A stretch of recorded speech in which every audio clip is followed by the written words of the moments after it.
Sampai sekarang jangankan publik atau mungkin pengikut-pengikut buzzernya Jokowi, mungkin juga pengacaranya Jokowi, untuk sekelas UGM-nya sendiri, pabriknya gitu, tidak bisa juga membantah. Tapi kalau misalnya proses waktu ini gitu kan, dengan pandangan-pandangan publik yang juga telah bergeser gitu, pembuktian juga semakin kuat, ya bukan hal yang tidak mungkin. Ini bukan proses hukum per se, bukan hanya proses hukum saja, ini proses politik dengan menggunakan hukum. Berarti gitu kan, sebetulnya ada yang ditunggu juga sebenarnya, bagaimana sih kecenderungan politik dalam proses perkembangan ini. Ya itulah yang disebut jadi harapan, kemungkinan.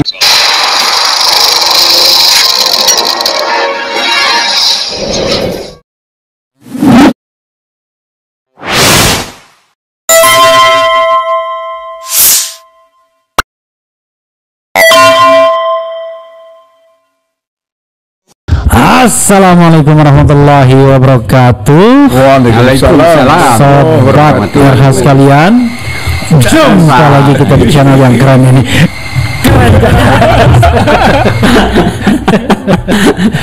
Luar biasa.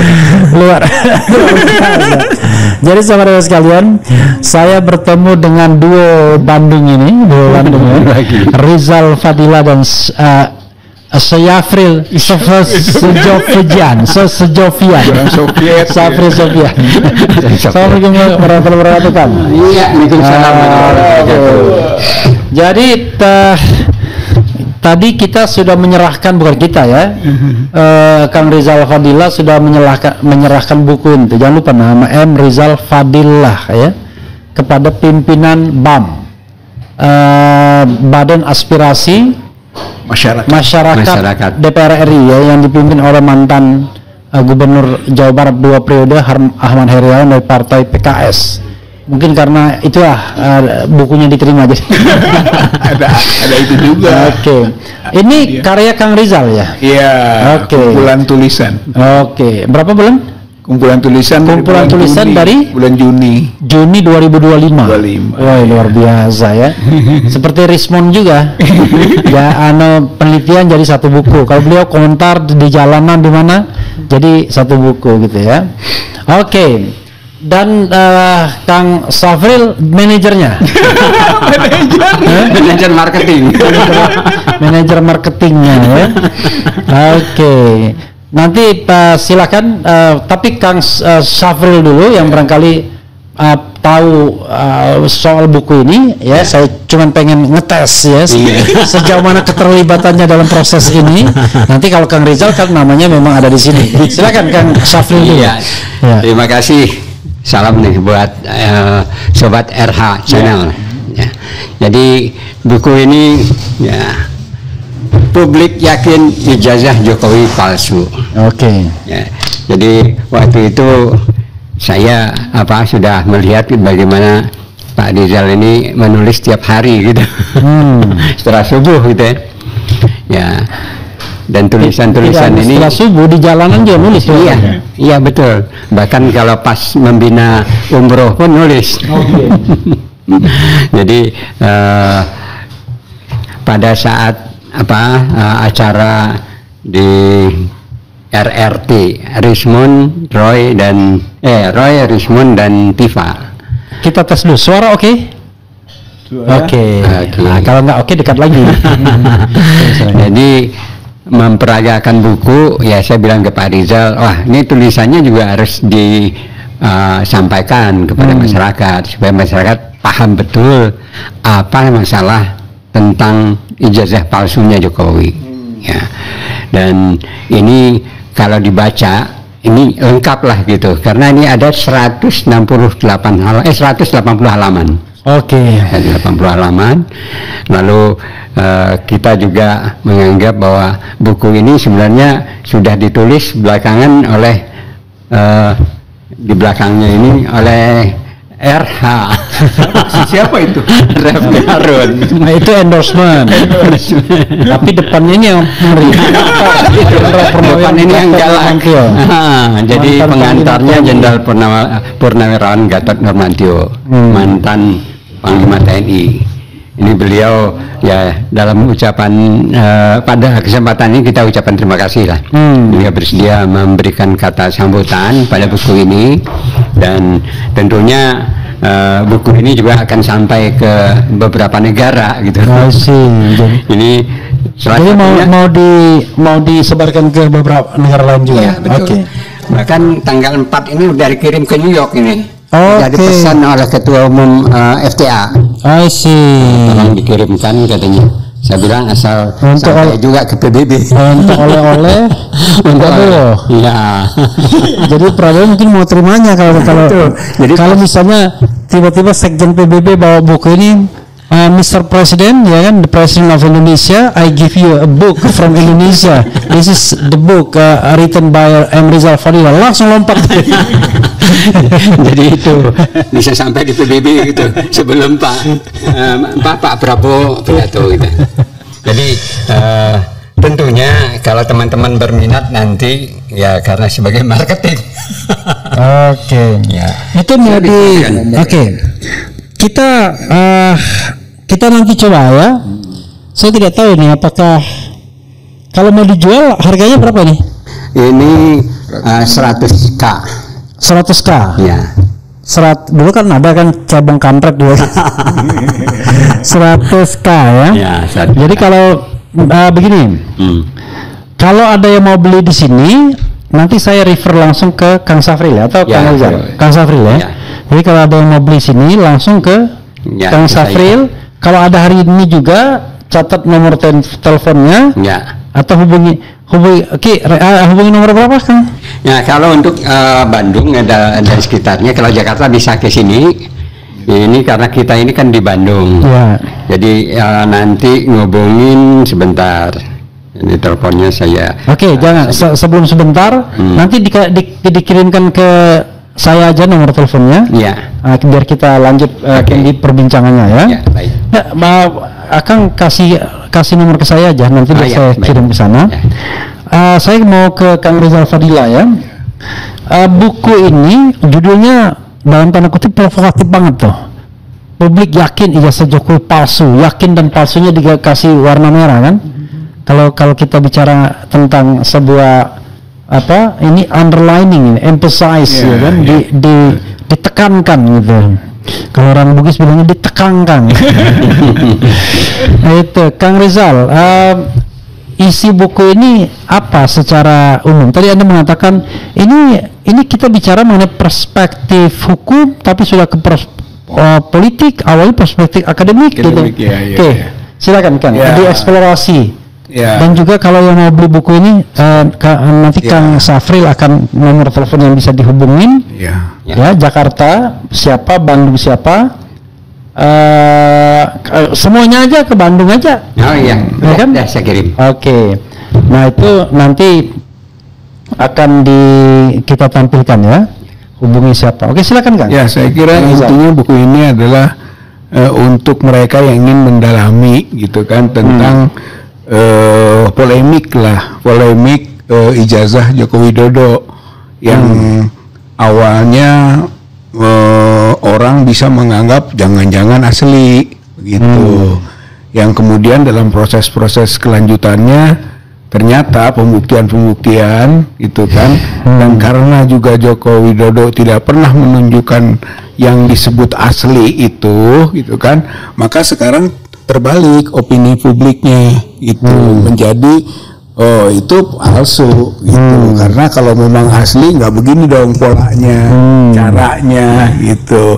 Nah karena itulah kemudian dieksplor gitu kan beberapa pandangan-pandangan publik kan, kira-kira di media bagaimana itu yang mereka merespon dan mengambil konklusi tentang ijazah ini, kemudiannya gitu.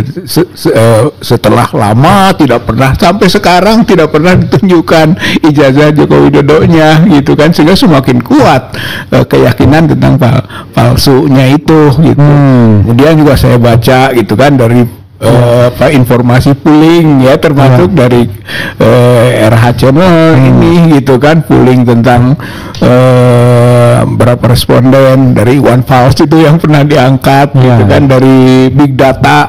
Saya kira persentasenya paling rendah kan 72%, kemudian ada 18%, bahkan ada sampai ke 92% gitu kan. Jadi itu adalah gambaran dari bagaimana publik melihat gitu. Makanya saya melihat ini mah publik gitu.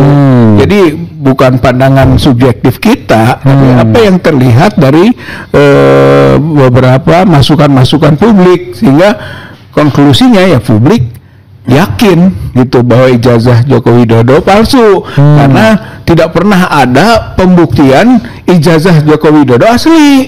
Gitu, itu masalah prinsipnya gitu sampai sekarang. Jadi kalau misalnya mau mengatakan ijazah itu asli, ya bantah yang sudah disampaikan oleh Rismon, kemudian Roy Suryo gitu.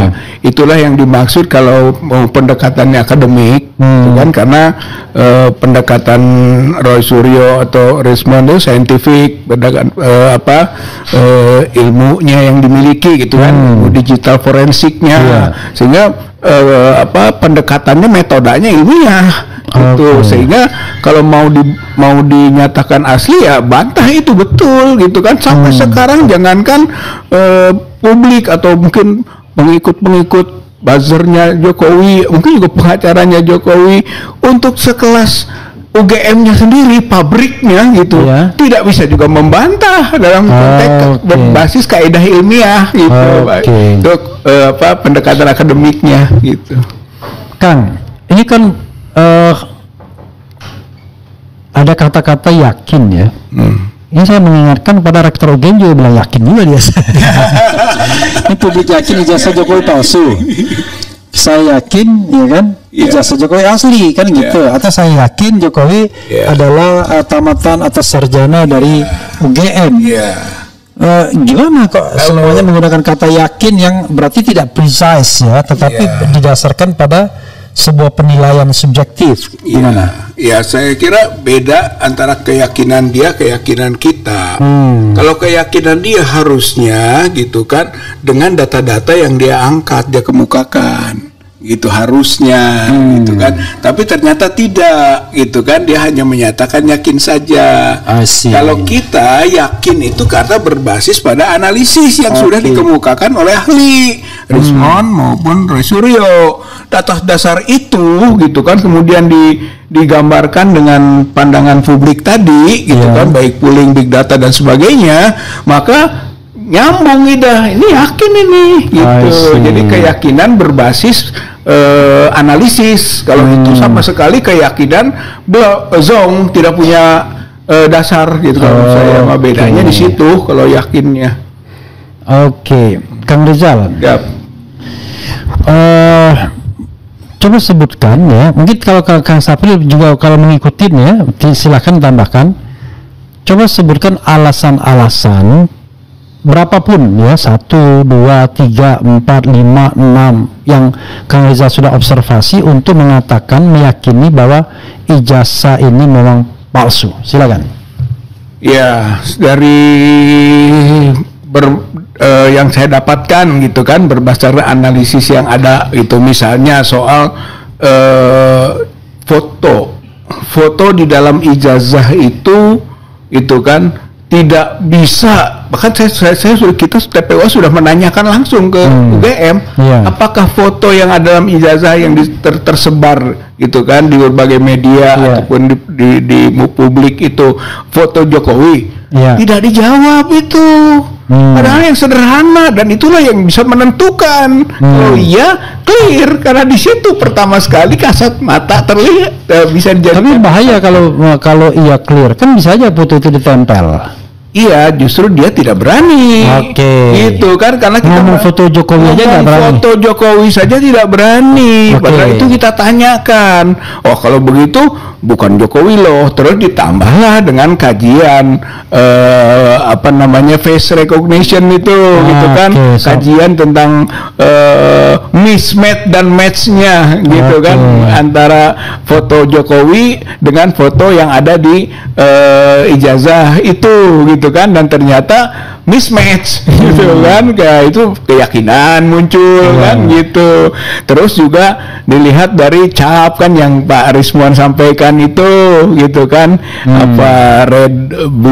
red green blue analysis, gitu kan, bahwa cap merah itu tidak nempel ke hitam gitu misalnya, sehingga itu atau cap merah itu di belakang, di belakang jadi foto, dia gitu tidak nempel secara keseluruhan gitu kan terhadap foto, sehingga foto itu tempelan ya di balik cap.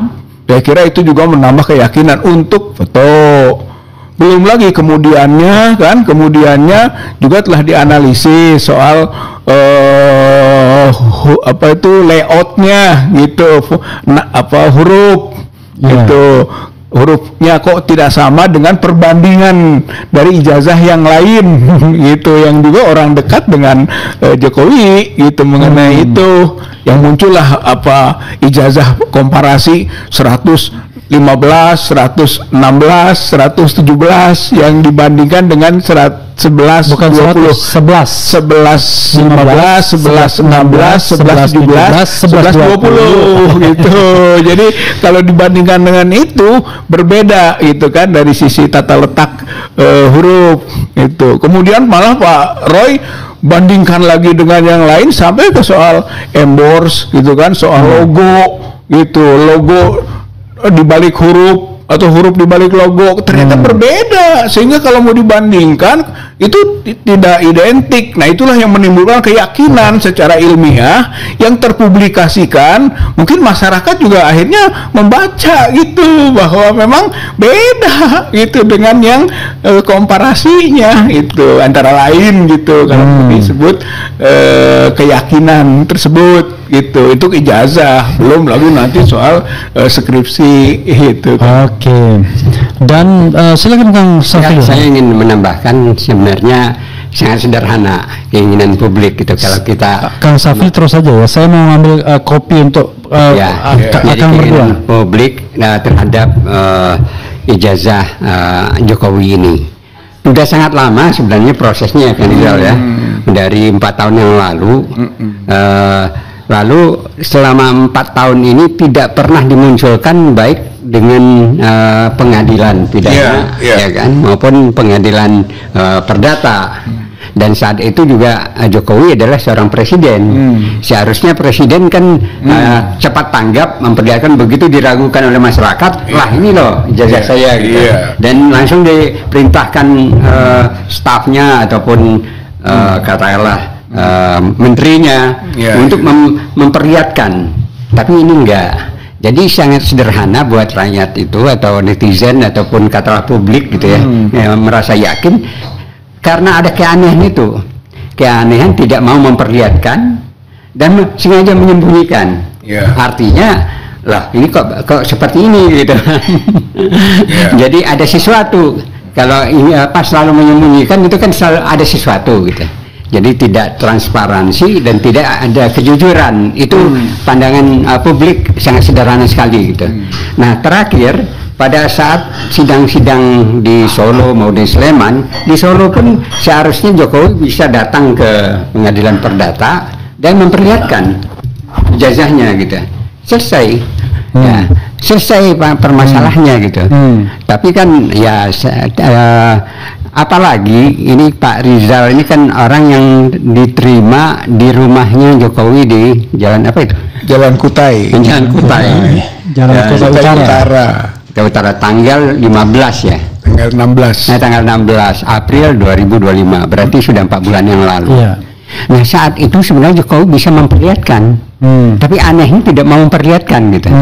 Dengan alasan yang sebenarnya menurut publik aneh gitu. Karena apa? Diperlihatkan kepada wartawan, Tapi Pak Rizal dan kawan-kawan di TPUA itu resmi datang dengan surat ya. Iya, surat. Nah, dengan surat tentunya udah tahu bahwa kedatangan Pak Rizal di TPUA itu adalah untuk kepentingan itu.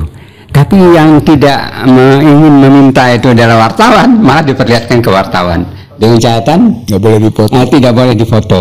Nah, ini pun merupakan keanehan oleh publik gitu. Sehingga saya beranggapan yang namanya angket ya atau kuesioner yang dikelola oleh Refli Harun, polling oleh pollingnya Refli Harun, pollingnya Iwan Fals, lalu juga Don Emprit gitu ya, bahwa masyarakat jadinya merasa aneh gitu ya, kenapa Jokowi tidak mau memperlihatkan gitu ya. Terima kasih. Artinya kalau seseorang selalu menyembunyikan sesuatu dalam hal pemikiran sederhana oleh publik adalah wah ini ada apa-apanya gitu.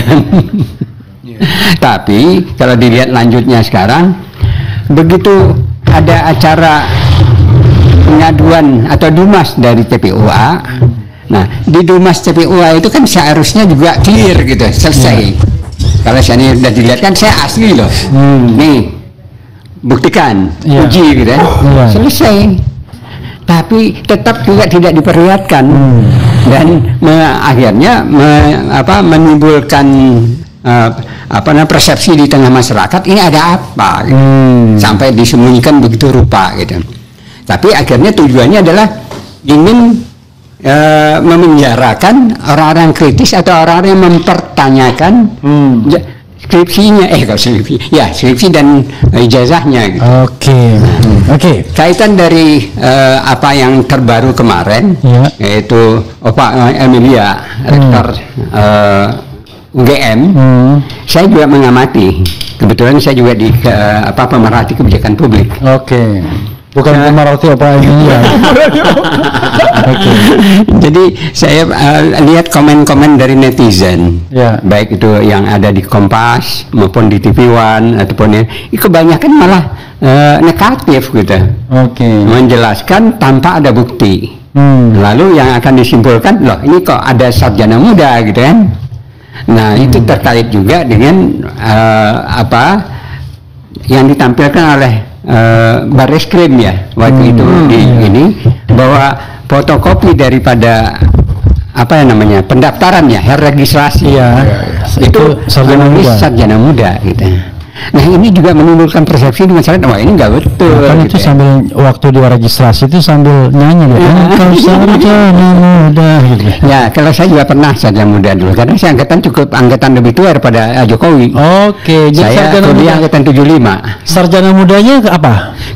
Nah sering saya tulis yaitu BKTEX. BKTEX ya gelarnya, bakalaureat tekstil. BKTEX. Kalau hukum itu BCHK. BCHK. Kalau ini BSC kalau Jokowi ini. Nah sekarang, tapi Pak Safril setelah tamat sarjana muda tes lagi berapa tahun? Saya tes lagi untuk diterima S1. Nah lalu banyak juga teman-teman nggak lolos. Cuman sampai sarjana muda. Nah saya kebetulan lolos. Nah itu urutan diterima di fakultas apa, tahun berapa? Fakultas Teknik. Itu tahun 82 di Institut Teknologi Tekstil. 82 ya tuaan Jokowi dong. Itu ya sarjananya. Lalu nah setelah itu diuji lagi. Enggak, maksudnya diterimanya 82. Lulus sarjana mudanya? Lulus sarjana mudanya karena saya sembari kerja itu kalau nggak salah sarjana muda lulus tahun 82. Enggak, masuk dulu dong. Masuk sarjana mudanya tahun berapa? Tahun 75. Kira-kira disebutkan. Lebih awal. Sarjana mudanya tahun 75. Lulus tahun 82. Lulus 82. Itu sarjana muda 7 tahun. 7 tahun. Lalu tes Lalu untuk mencapai sarjana itu saya butuh 4 tahun. 4 tahun. Antara lulus sarjana muda ke tes sarjana itu berapa lama jaraknya? Langsung ya. menurut Kang Safril, kira-kira wajar nggak kalau ada orang mulai dari sarjana muda masuk tapi lulusnya persis 5 tahun itu? Agak enggak. Kalau saya lihat enggak masuk akal. Enggak masuk akal. Ya. Itu ya. Iya. Itu untuk sarjana muda. Kok terkesan dia satu kelompok dengan yang sarjana langsung. Ya. Kan dikatakan dia sarjananya tanggal 5 November 5 November 1985. Nah, itu kan satu bareng sama Hari Mulyono sama. Apakah itu mereka sarjana muda juga? Enggak kan, mereka sarjana langsung kan. Artinya mereka tahun 80 selesai 85 memang exactly. Oke, itu pun udah kecepatan tuh kan. Tapi ini kalau mereka dia sarjana muda dulu dan kemudian tulusnya 85. Itu agak aneh sebenarnya ya. Oke. Ya, jadi dari segi itu sebenarnya banyak pertanyaan-pertanyaan yang menyebabkan publik itu tidak yakin. I see. Jadi untuk meyakinkan publik gampang. Press conference, tunjukkan ijazahnya, diteliti sama-sama, selesai. Begitu juga kalau asli selesai. Begitu juga UGM. Iya. Dia juga memperlihatkan kopinya katakan dan dijelaskan dengan dengan Bapak dan bisa kita uji gitu. Ya, jangan cuma omong-omong doang kan. Bisa jadi ada kesalahan di administrasi kan. Nah, nggak bisa dengan keyakinan kan. Iya. Rasanya nggak mungkin salah di administrasi ya. Karena untuk orang besar seperti ini kan, kecuali ijazah. Tapi kan dia kan besarnya baru sekarang waktu jadi presiden. Sebelumnya seperti biasa aja. Enggak, maksudnya ketika gonjang-ganjing ijazah ini sudah terjadi, nggak mungkin salah administrasi lagi. Kan gonjang-ganjing sudah 2022, masa masih salah administrasi? Kan pasti di trace back kan administrasi order. Oh ternyata sarjana muda atau diterima sarjana muda kan. Itu juga menyebabkan akhirnya ketidakpercayaan, ketidaktransparanan atau kejujuran akhirnya, baik itu Jokowi maupun UGM. Kang, minum dulu kopi Acehnya Kang, enak. Kalau peminum kopi tanpa gula soalnya nih. Ini asli lah. Asli Arabica ya. Enggak tahu nih Aceh bukannya. Langsung di blender gitu. Nah, itu. Enak. Yang jelas kalau minum kopi.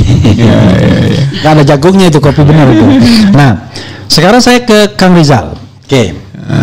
Kang Rizal ini sudah kubilang, kata-kata itu.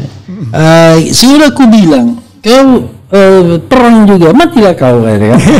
Yang naga bonar kan. Gini, Kang Rizal sudah ditetapkan sebagai terlapor dari 12 itu, ya kan? Terlapor Mulyono, ya kan? Termul juga kan, terlapor Mulyono. Bukannya tiarap, kok malah kesannya nantang-nantang tuh, bikin buku lagi. Apa nggak kapok tuh dipanggil bolak-balik? Berapa kali diperiksa selama proses ini? 3 kali. 3 kali diperiksa, lalu sekali, di Polda 2 kali. Cuma kayaknya pemeriksaan kedua ini udah agak pinter nih. Pemeriksaan pertama agak royal gitu ya. Pemeriksaan kedua gimana proses? Oke, sebelum itu saya mau tanya, kok bikin buku? Ya, karena kelihatannya masyarakat tidak bisa hanya selintas-selintas. Perlu juga dia melakukan pengkajian gitu kan, lebih dalam, baik pendekatannya akademik ya, academical exercise gitu ya, seperti RRT buat gitu kan, apa itu namanya, Jokowi's White Paper, seperti itu. Tapi juga perlu yang pendekatannya sosiologis gitu kan, politis gitu, bahkan hukum. Saya kira perlu ada juga gitu ya, seperti itu. Dan alhamdulillah kalau saya lihat gitu kan, berbagai tulisan-tulisan yang ada itu seperti itulah gitu, pendekatannya ke tadi social political exercise lah, sosio ya, socio-political ya, ada legal juga, legal gitu kan, kurang lebih seperti itu. Oleh karena itu mudah-mudahan bisa menjadi buku yang bersama-sama nantinya gitu. Silahkan Anda mau lihat pendekatan yang akademikal gitu kan, atau yang politikal gitu kan, ada yuridis juga di sini. Mangga silahkan publik dan semuanya gitu kan, sama-sama pada penelaahan ijazah Joko Widodo gitu kan, dengan asumsi, kalau memang asumsi dulu gitu kan, yaitu Joko Widodo itu ijazahnya palsu, karena belum ada satupun gitu kan keputusan hukum yang menyatakan ijazah Joko Widodo asli, atau sebaliknya. Sebaliknya juga nggak ada. Oleh karena itu sebenarnya tidak bisa seseorang diproses begitu saja gitu kan, dengan berbasis pada status ijazah itu yang belum jelas ini. Seperti tadi saya sampaikan kan, ijazah Jokowi asli, ijazah Jokowi palsu itu sama sahnya saat ini untuk dikemukakan. Jangan lupa, potensi untuk menyatakan berita bohong bisa juga yang asli kan, menyatakan bisa ijazah juga, itu asli, bisa gitu. Betul. Berkonspirasi jahat atau apa bisa juga kan. Itu barangkali saya ingin mengingatkan juga, Pak Rizal ini bukan menulis kali ini buku. Iya. Ada puluhan. Udah ada. Bukunya udah masuk sini semua.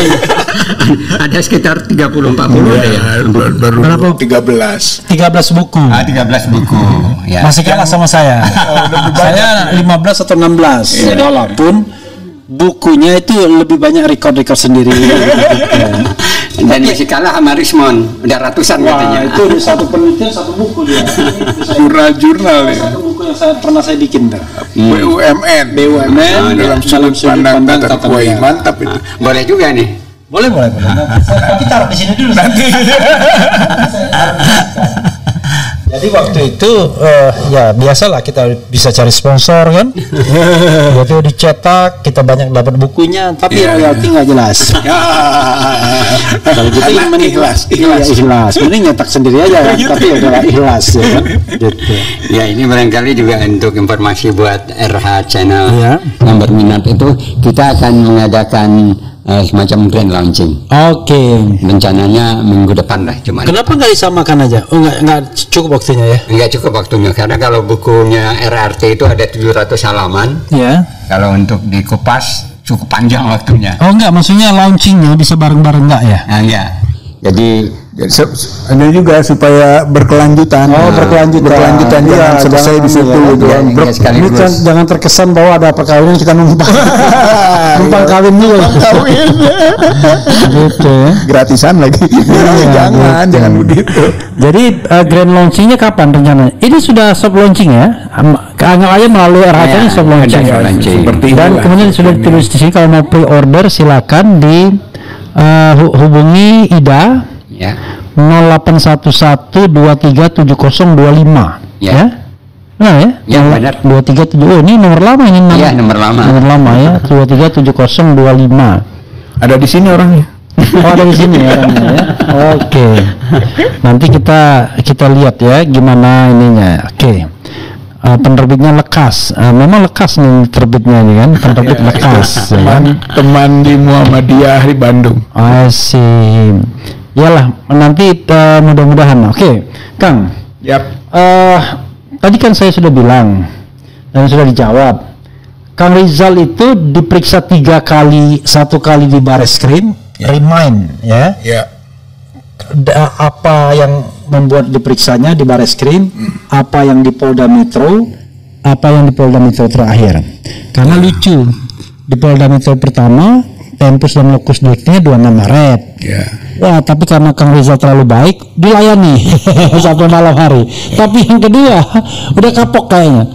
Ijazah tidak ada di atas, nggak mau saya. Nah, coba yang terakhir dulu, gimana jalan ceritanya? Jadi sebenarnya tanggal berapa itu?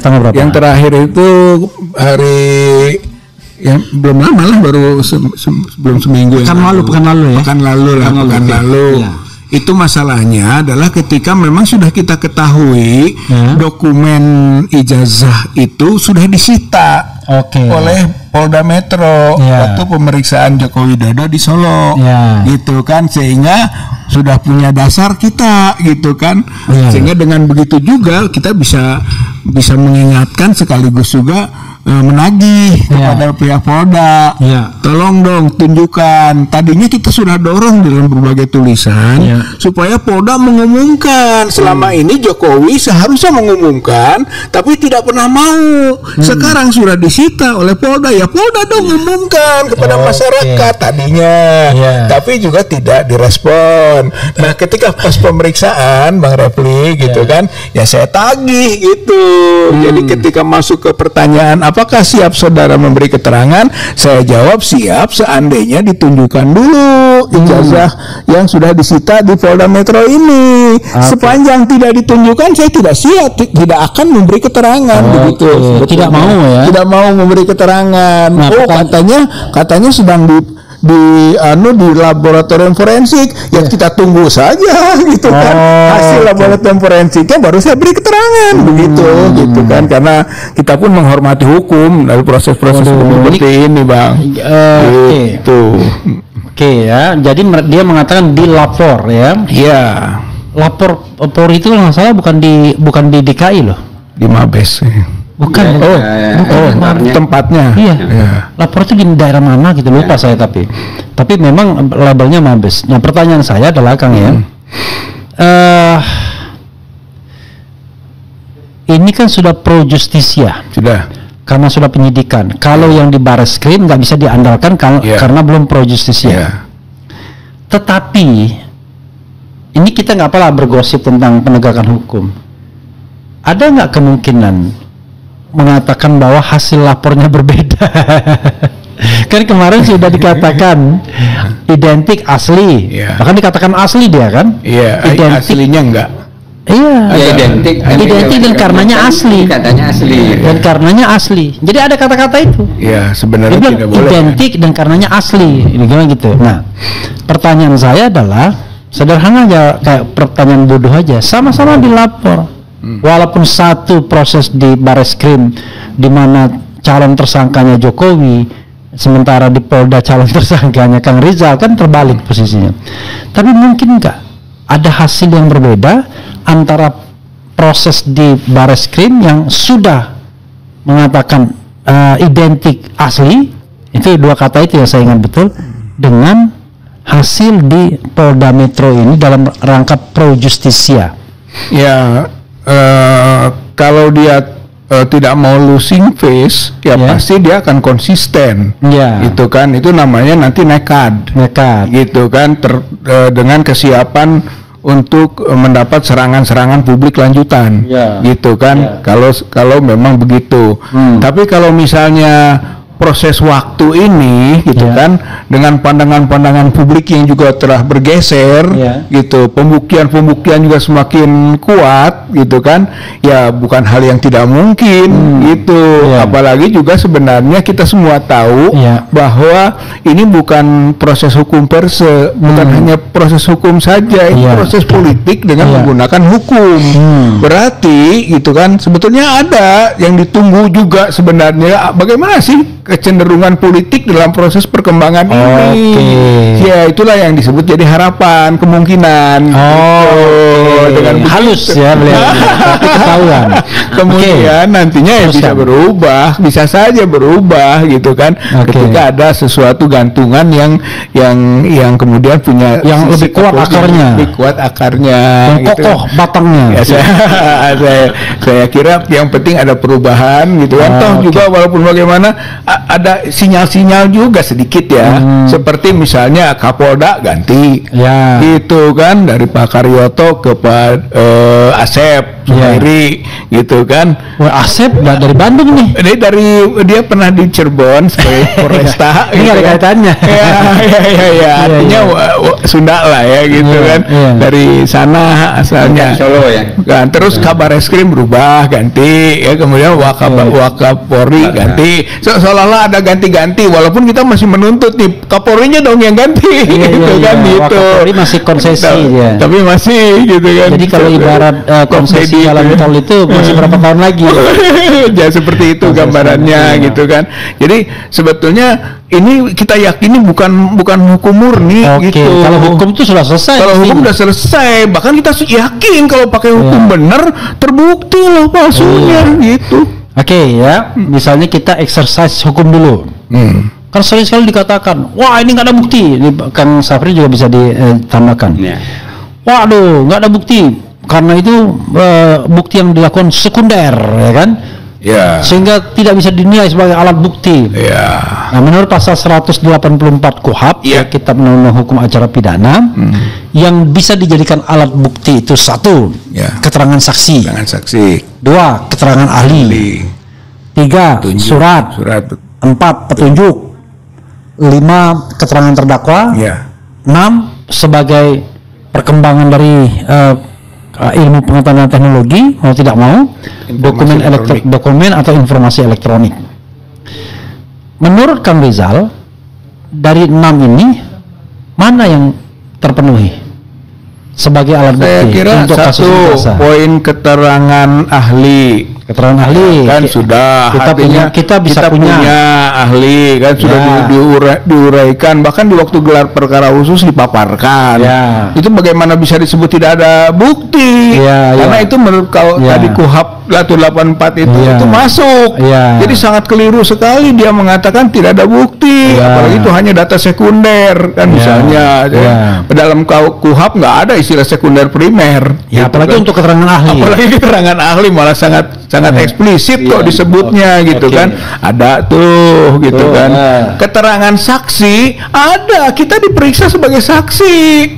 Itu pada waktu pemeriksaan itu sebagai saksi. Saksi Bareskrim. Yang di Bareskrim ini kan cerita Bareskrim. Saksi banyak. Kenapa itu tidak dijadikan? Karena dan dua tuh. Jadi dua ya, ini gelar perkara. 3, petunjuk misalnya. Petunjuk itu sudah banyak masuk soal apa yang diuraikan oleh pihak Dr. Rismon, oleh Dr. Roy. Saya kira itu petunjuk. Kemudian juga sampai ke bahkan kita sebut soal pasar pramuka gitu Pasmujo itu petunjuk 122 SKF sarjana muda. Jadi banyak Soe dan Mitro itu petunjuk semua, masa tidak dipakai yang begitu gitu kan. Tanda tangan kagak ada di lembar pengesahan tidak ada gitu kan. Kemudian penguji nggak ada, surat ijazahnya itu sendiri, surat ijazah, karena ijazah udah 4 kali dipaparkan oleh dekan, oleh teman alumni katanya, dekan teman alumni dipaparkan juga, digambarkan gitu kan, terus oleh Jokowi sendiri di depan wartawan yang sudah bisa dianalisis dan terakhir yang paling penting Bang, dari Bareskrim sendiri yang jadi sebetulnya itu bukti-bukti yang bisa dijadikan sebagai bahan bukti surat gitu kan, atau dikaitkan lagi dengan dokumen elektronik. Semuanya itu dokumen elektronik, termasuk yang digambarkan waktu gelar perkara khusus oleh ahli kita. Itu dokumen elektronik, itu namanya alat bukti. Yang Sandi juga dokumen elektronik. Dokumen elektronik itu alat bukti. Jadi sangat keliru bahwa kita tidak bisa membuktikan, apalagi hanya menyebut data sekunder. Dari mana gitu alasan hukum seperti itu? Oke, Kang, silakan ditambahkan. Jadi dalam kesempatan pertemuan dengan DPR, itu Badan Aspirasi Masyarakat, kita juga mempermasalahkan mengenai masalah dari pihak Bareskrim menghentikan dumasnya masyarakat terhadap aduan ijazahnya palsu Jokowi gitu. Karena menurut kajian kita yaitu aneh gitu kan. Tadi yang sudah dibahas oleh Pak Rizal tadi, yaitu suatu keanehan yang menyebabkan loh kok diberhentikan gitu. Padahal dan kita melihat bahwa dalam hal ini kan setelah pemeriksaan khusus gelar khusus berharap itu benar-benar khusus dan ada penyelesaian yang tuntas ya. Tapi ternyata kan tidak. Jadi keanehannya adalah untuk gelar perkara khusus itu tidak sama-sama diuji, di mana UGM tidak ditampilkan bersama, dipisah gitu. Ini kan juga aneh ya. Dan lalu dari pihak ketiga mengadakan jumpa pers bahwa yang dari UGM-nya udah benar gitu. Itu dari Kompolnas. Ya, Samsul Anam ya. Khairul Anam. Jadi itu keanehan-keanehan yang juga kita kaji di FTA, sehingga waktu tadi kita menghadap DPR kita sampaikan itu. Di FTA. Oh, tadi saya dengarnya RTA. RDU. Di rapat dengar pendapat umum. Ini minum dulu lah. Oke. Siapkan dia, saya bilang. Oke. Ya. Jadi itu juga kajian kita, lalu kita sampaikan tadi ke rapat dengar pendapat umum di BAM, Badan Aspirasi Masyarakat.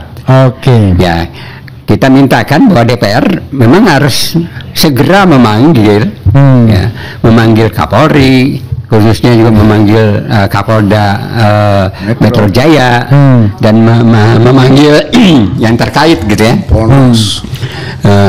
Ya mungkin juga pelapor Jokowi. Dan juga yang terlapor gitu, yang terlapor termasuk RRT, Rismon. Jadi kedua belah pihak lah ya. Ya, kedua belah pihak. Sehingga jelas dan itu tuntas menyelesaikan, daripada ini berkepanjangan. Ya bayangkan pengadilan ini bisa saja sampai 6 sampai 8 bulan prosesnya. Apalagi kalau tiba-tiba pakai penahanan segala gunakan pasal yang bukan pengaduan ya. Lalu nanti juga ada bandingnya, ada kasasi segala macam. Nah, ini sepertinya dipelihara supaya apa? Jadi pembicaraan masyarakat terus, tapi kan jadi kehebohan. Apakah dari pihak mereka itu? Kalau pembicaraan masyarakat terus tuh kalau asumsinya ijazah asli. Kalau ijazahnya ada asli, maka kehebohan itu dipelihara on the top dengan pemberitaan. Tapi kalau ijazahnya tidak asli, maka ini bukan dipelihara, tapi memang diulur-ulur permainannya agar kemudian lupa. Dan ini juga bisa sama. Ya, seakan-akan ini baru perkiraan ya. Seakan-akan gawang dipindah nih. Ya, dengan apa? Dengan mempermasalahkan aduan pengasutan. Nah, ada kemungkinan seperti juga kasus-kasus yang sebelumnya ijazah itu tidak akan diperlihatkan gitu.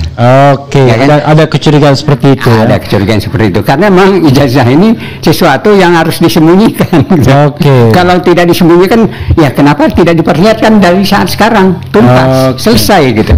Oke, Pak Safril, karena kita sudah pukul silakan closing statement, nanti Kang Rizal penutup. Ya, saya berharap banyak agar tadi mudah-mudahan DPR, karena baru pertama ya kasus ini kita masukkan ke DPR melalui BAM gitu ya, untuk segera turun tangan. Karena kasus ini sudah sangat mengebohkan buat masyarakat di Indonesia, hampir keseluruhan masyarakat lah gitu. Sampai juga ke global. Nah, di global ini juga jadi pembicaraan dan ini akan memalukan. Jadi DPR pantas untuk turun tangan memanggil ya Kapolri, memanggil seperti yang saya katakan tadi lah gitu, semua pihak untuk menuntaskan permasalahan ini. Jangan hanya diserahkan ke Polri ya, karena masyarakat bercuriga juga. Untuk masalah Polri ini ada semacam katakanlah kekuatan ya yang di samping itu yang bisa merubah gawang tadi. Saya kira itu closing statement. Silakan Kang Rizal closing statementnya. Ya, saya kira sesuai dengan apa yang tadi disampaikan, bahwa ini kan bukan hanya persoalan hukum gitu ya, hukum menjadi kepanjangan tangan politik gitu. Jadi ketika tadi kita ke BAM itu mungkin relevan gitu ya, bahwa ini adalah persoalan politik yang menyangkut pejabat publik atau yang mungkin disebut mantan pejabat publik itu kan, yang memiliki dokumen yang diragukan kan gitu. Tapi ini ternyata proses-proses yang ada seperti penghentian penyelidikan di Mabes Polri, Bareskrim, kemudian berlanjutnya sampai saksinya numpuk. Sekarang ini banyak apa yang sedikit-sedikit saja jadi saksi, dia menunjukkan betapa sudah komplitnya gitu kan. Terus nih sampai yang moderator di konferensi saja bisa jadi saksi itu yang mungkin akhirnya gitu kan.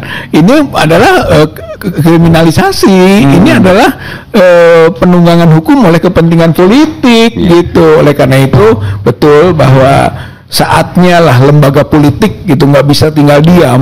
Kalau menurut saya, kalau memang dia punya rasa tanggung jawab juga terhadap penghentian kegaduhan ini, karena kegaduhan ini bukan disebabkan oleh penelitian penelaahan atau pengkritisan, tapi kegaduhan ini disebabkan oleh perilaku daripada Joko Widodo sendiri gitu kan, yang ternyata diproteksi oleh aparat penegak hukum gitu kan, yang menyebabkan kegaduhan ini menjadi panjang gitu. Oleh karena itu saya kira lembaga politik seperti DPR itu kan nggak boleh diam saja, walaupun muncul juga skeptisme kita terhadap lembaga kerja DPR itu kan, tapi sekurang-kurangnya untuk hal yang sangat mendasar inilah gitu, cobalah berbuat gitu. Dan kalau tidak juga tetap saja publik akan melakukan upaya-upaya untuk membongkar gitu kan ketidakbenaran ini, kepalsuan ini, kebohongan ini gitu kan, penipuan ini gitu kan, sampai kepada pembuktian dari kebenaran gitu. Oke, ya sekedar informasi, kemarin Bambang Tri dibebaskan sudah. Iya. Dibebas bersyarat. Betul. Tapi kalau dia nggak dapat amnesti ya, padahal korban politik juga harusnya. Karena masih ada kemarin itu kalau nggak 1000 berapa di amnesti. Iya, tapi maksudnya dia termasuk Gus Nur. Dia tidak termasuk. Bambang Tri belum. Ini kan akan ada lagi. Iya, maksudnya mesti gelombang pertama itu. Oh iya, sama dengan Gus Nur, paket kan. Iya. Ya, satu paket dia. Oke, saya mau membacakan sedikit ya komentar saudara sekalian, tapi saya tidak minta komentar lagi. Ada yang bilang saya tidak takut lagi mengatakan ijazah Jokowi palsu karena yang mengatakan ijazah Jokowi asli sudah ketakutan. Penelitian tak bisa dibantah dengan narasi udah lewat 15.30 kok belum mulai tadi ya. Kemudian Taipei Taiwan hadir menyimak. Bang Refli tanyakan Pak Fadila itu nulis bukunya pakai laptop atau HP? Pakai HP. HP kan? HP. Kemudian Bambang Tri bebas bersyarat Bang. Ya memang semakin banyak yang menulis tentang mantan Presiden Jokowi makin terkenal, sayangnya bersifat negatif. Gas, drama cinta segitiga RRT, ada yang tahu nggak Tifa udah berapa lama? Oke, kita nggak boleh. Bambang Tri sudah bebas, mantap. Kemudian Arise Guardians of Constitutions, Arise ya, apa itu juga misalnya IA-nya tuh gitu. Kemudian alhamdulillah Pak Betri bebas. Tanggal 28 besok demo buruh di gedung DPR. Mari kita balas water cannon mereka dengan 13 tangki personel sedot WC. Geber guna orang-orang jahat. Bagus, buku bagus Bung, straight to the point ya. Kemudian hubungi sutradara Hollywood buat film kisah nyata ya. Luar biasa, mumpung lagi ngetop. Dan lain sebagainya ya. Mudah-mudahan ini bisa memberikan jawaban terhadap hal yang kita patut tanyakan. Begitu saudara sekalian, saya seperti kernet yang harus menutup pintunya cepat-cepat karena mobilnya mau jalan. Wassalamualaikum warahmatullahi wabarakatuh. Waalaikumsalam warahmatullahi wabarakatuh.